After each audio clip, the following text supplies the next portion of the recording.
안녕하세요. 이동률 목사와 함께하는 매일 성경 큐티 시간입니다. 오늘 우리가 함께 나눌 말씀은 하나님께서 성전 사역을 준비하시는 과정에서 특별히 찬양하는 레위인들을 어떻게 세우셨는지를 보여주는 역대상 25장입니다. 기억하시지요? 역대기 말씀은 바벨론 포로 생활을 마치고 예루살렘에 돌아온 이스라엘 백성에게 회복된 공동체의 정체성을 심어주시기 위해 주어진 말씀입니다. 그들은 큰 꿈과 소망을 가지고 돌아왔고 또 성전 재건과 도시 회복을 위해 나름 열심을 다했지만 현실은 녹록지 않았습니다. 안타깝게도 삶의 질은 크게 달라지는 바가 없었고 오히려 주변 세력들의 핍박만 있을 뿐이었습니다. 괜한 짓을 하고 있는 것은 아닐까? 하나님은 정말 살아계신 것이 맞을까? 살아계시다면 우릴 버리신 건 아닐까? 이런 의심과 절망 그리고 부정이 고개에 들기 시작할 때 하나님께서 주신 말씀이 바로 역대기 말씀이었습니다. 특별히 그들이 그토록 그리워하고 꿈꾸던 다윗의 영광의 시대가 어떻게 준비되고 시작되었는지를 구체적으로 보여주시며 백성들의 마음을 다시 예배의 자리로 돌이키도록 초청하시는 말씀입니다. 그러기에 역대기의 성경 중심에는 성전과 예배가 있는 것입니다. 그 가운데 역대상 22장부터 29장까지는 다윗이 성전 건축을 직접 실행하지는 못했지만 그 누구보다도 치밀하게 준비했던 내용을 보여주고 있습니다.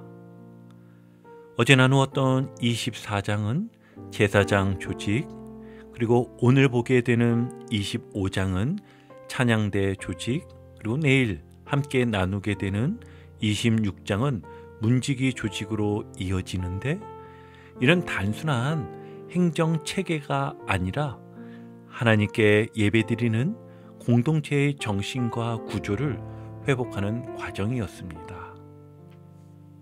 오늘 본문인 25장은 회복된 공동체가 어떻게 하나님 앞에 찬양과 예배를 드릴 준비를 했는지를 보여주는 핵심 장면입니다.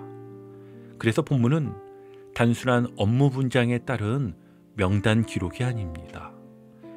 하나님께서 한 사람 한 사람을 부르시고 그들의 사명을 지정하시며 예배의 중심에 예루살렘에 귀환한 이스라엘 백성을 또 오늘을 살고 있는 우리의 영적 회복을 위한 하나님의 예배로의 부르심이며 그 부르심 앞에 어떤 모습으로 서야 하는지에 대한 하나님의 배려와 사랑입니다. 그러기에 이 말씀은 오늘 우리에게 중요한 질문을 던집니다.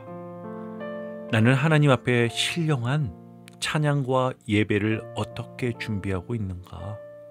역대상 25장은 하나님 나라가 세워지기 위해 찬양이 얼마나 본질적인 요소인지, 그리고 그 찬양은 은혜뿐 아니라 신령함과 익숙함이 함께 어우러질 때 비로소 하나님께 드릴 수 있는 예배가 된다는 깊은 통찰을 전해줍니다.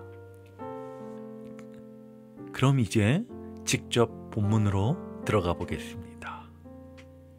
어제 본문인 역대상 24장에서는 제사장들의 조직이 나왔지요.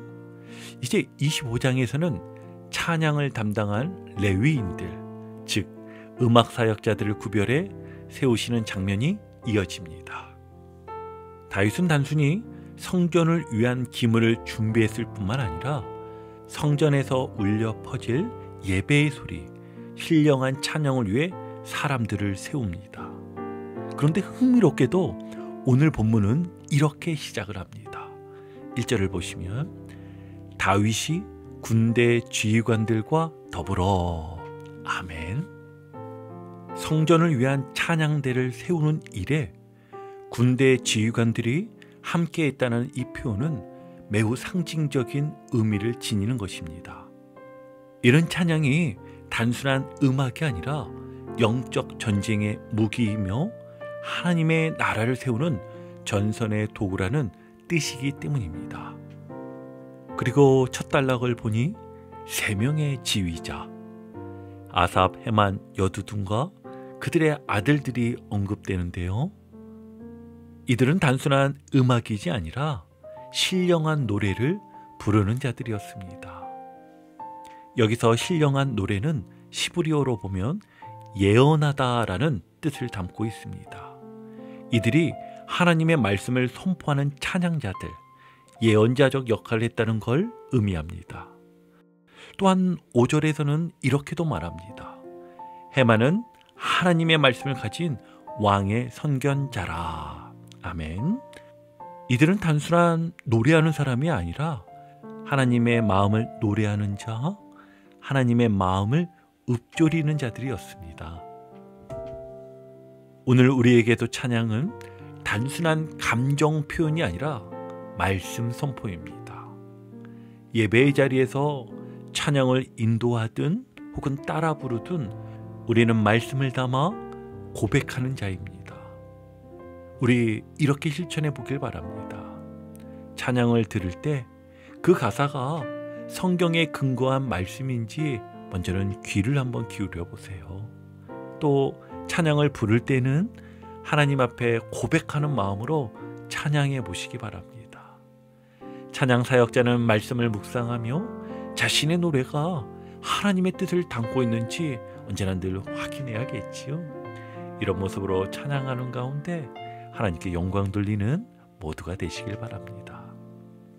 이어 본문 7절과 8절을 보면 전체 찬양대가 288명으로 구성되어 있음을 알 수 있습니다. 놀라우면서 한편으론 너무나 흥미로운 것은 이들의 편성 방식입니다. 8절을 한번 보실까요? 이 무리의 큰 자나 작은 자나 스승이나 제자를 막론하고 다 같이 제비 뽑아 직임을 얻었으니. 아멘.